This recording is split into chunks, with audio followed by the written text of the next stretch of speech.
This could be an SPSS file or an Excel spreadsheet. Select the file and click Open. After importing, the dataset will appear in the Data View window. Here, each row represents a single respondent or observation, while each column represents a variable, in other words, a survey question or a characteristic you are measuring. At the bottom left of the SPSS window, you will see two tabs, Data View and Variable View. Click on Variable View. This is where you define the structure of your dataset, variable names, labels, value labels, measurement levels, and data types.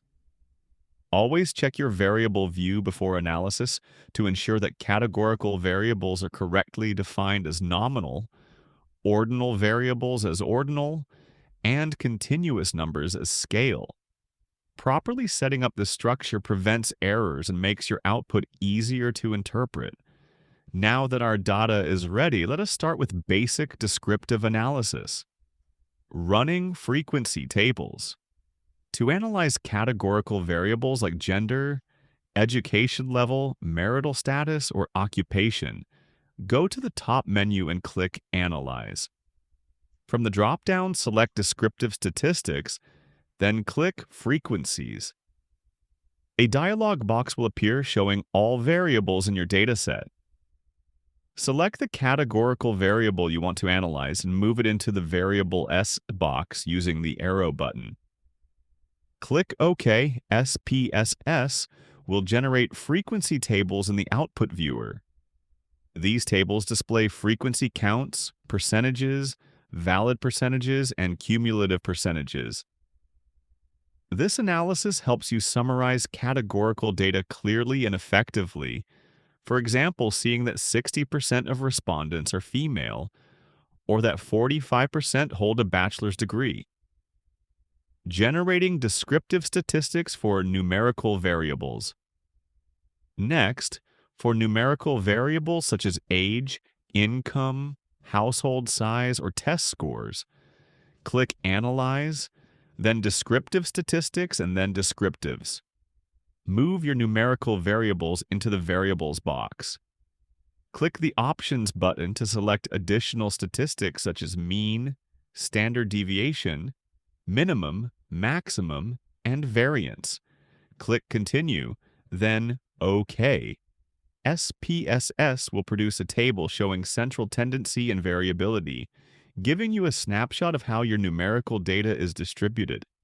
To visualize the distribution of a numerical variable, we use histograms. Go to Analyze, Descriptive Statistics, then Frequencies. Move your numerical variable into the Variables box. Next, click the Charts button and select histogram. You may also check the option to display the normal curve. This helps you see whether your data follows a normal distribution. Click Continue, then OK.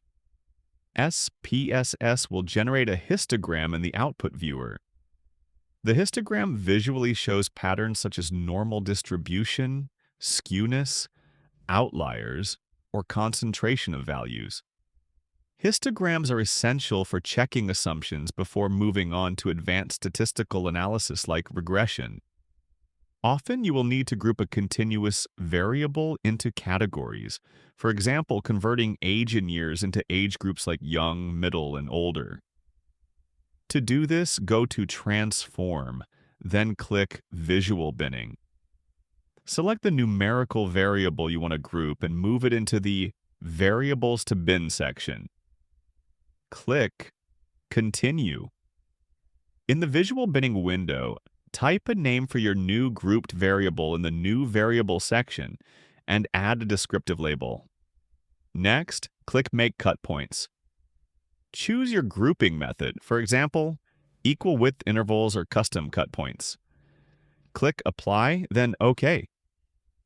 SPSS will create a new grouped variable at the end of your dataset. To make this new variable easier to interpret, go back to Variable View.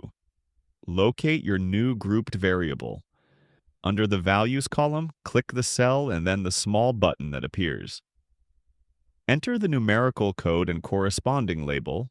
For example, 1 equals low, 2 equals medium, 3 equals high. Click Add after each label, then OK. These labels will now appear in tables and charts instead of raw numeric codes. Now we move into analyzing relationships between categorical variables using crosstabs and the chi-square test. Opening the crosstabs window. Click Analyze, then Descriptive Statistics, then Crosstabs. The Crosstabs dialog box will appear. Here you will place one variable in the rows box and another in the columns box. For example, place age group in rows and do you believe regular prenatal care improves pregnancy outcomes? In columns. Adding statistics in cells. Click the Statistics button and check the box labeled chi-square. This tells Spss to perform the chi-square test of association, which determines whether two categorical variables are related. Next, click the Cells button. Under Counts, ensure both observed and expected are selected. Under Percentages, you may select row, column, or total percentages to help interpret the distribution of responses. Click Continue. Creating bar charts.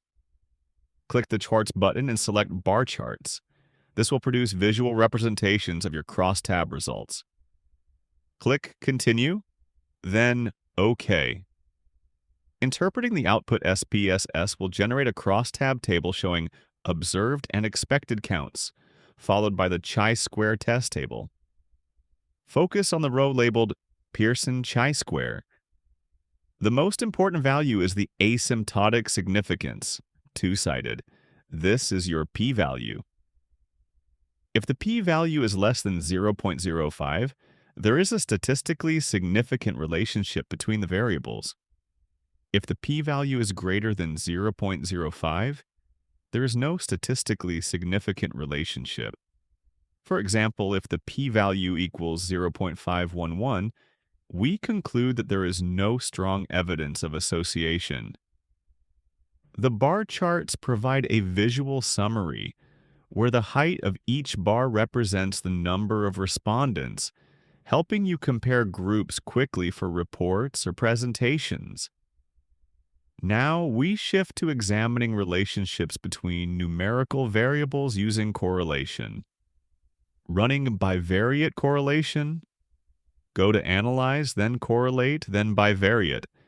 The Bivariate Correlations dialog box will appear.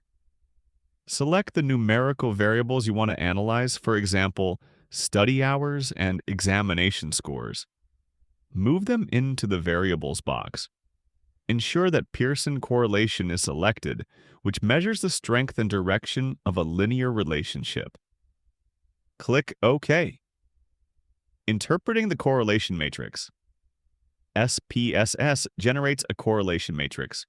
Focus on three values: the Pearson correlation coefficient, the significance value, p-value, and the sample size. Positive values indicate a positive relationship. As one variable increases, the other increases. Negative values indicate a negative relationship. Values closer to +1 or -1 indicate a strong relationship. Values closer to 0 indicate a weak relationship. If the p-value is less than 0.05, the relationship is statistically significant. For example, a correlation coefficient of 0.72 with a p-value of 0.001 indicates a strong positive and statistically significant relationship between study hours and exam scores.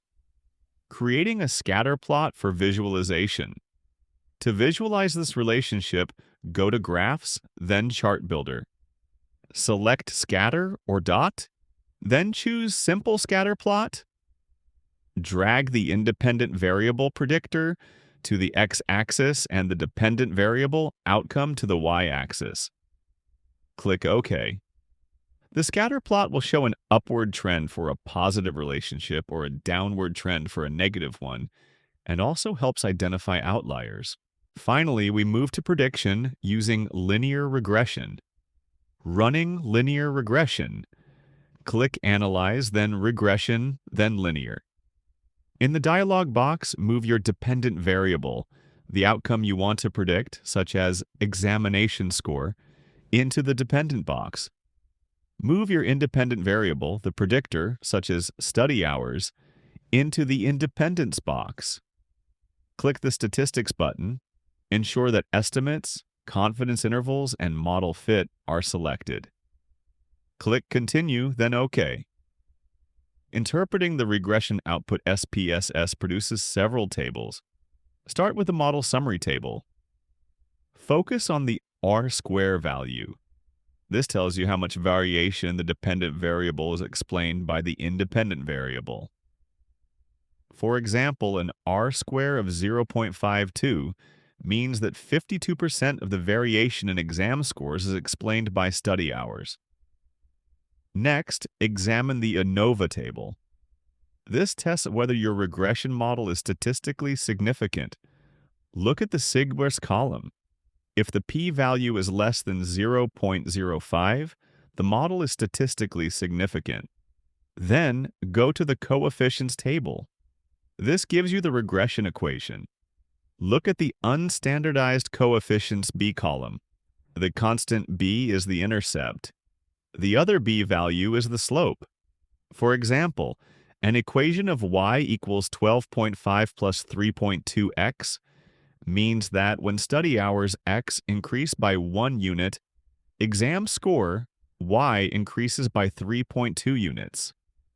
Also, check the sig column for each predictor. If the p-value is less than 0.05, that predictor significantly influences the dependent variable. Saving predicted values and residuals. To assess model accuracy, you can save predicted values and residuals. Return to the linear regression dialog box, click Save, then select Predicted Values and Residuals.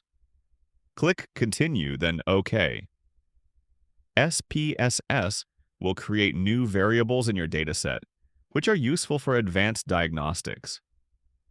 Once you have completed your analysis, you will likely need to export your results for a report, dissertation, or presentation. In the Output viewer, click File, then Export. Choose your preferred format, Word, PDF, or Excel. Select a destination folder and click OK. All your frequency tables, crosstabs, chi-square tests, correlation matrices, regression outputs, and charts will be saved. Summary of what we learned. Thank you for staying with us through this complete SPSS bootcamp.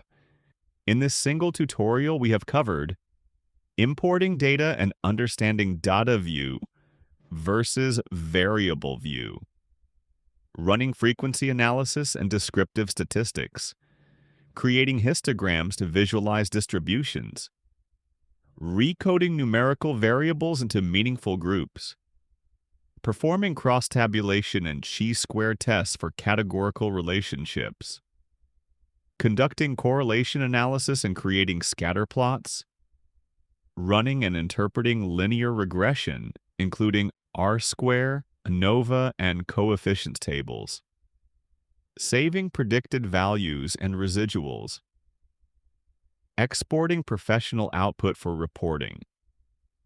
These techniques form the foundation of quantitative data analysis and are essential for research, monitoring and evaluation, business analytics, academic projects, and public health studies.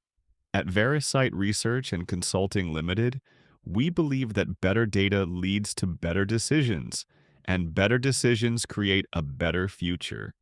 If you found this tutorial helpful, please like, share, and subscribe for more SPSS research and data analysis training videos. Thank you for watching. Together, let's create insight, drive innovation, and deliver impact.